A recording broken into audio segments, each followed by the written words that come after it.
personal rights and freedoms, but also collective rights, and that's what makes this country unique. Now, if you look at our chapter 4 workbook, you'll have most of the questions answered. However, that's why we have... Hi, Diego. Hi, Tanya. Ask and find... I'm willing to work with you. Yes, for sure. Absolutely. I'm very open. What? What do you want?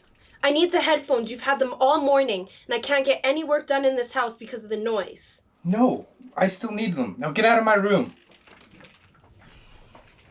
I was thinking for a time like for next week. Next week, yeah. What would work best for you? Monday?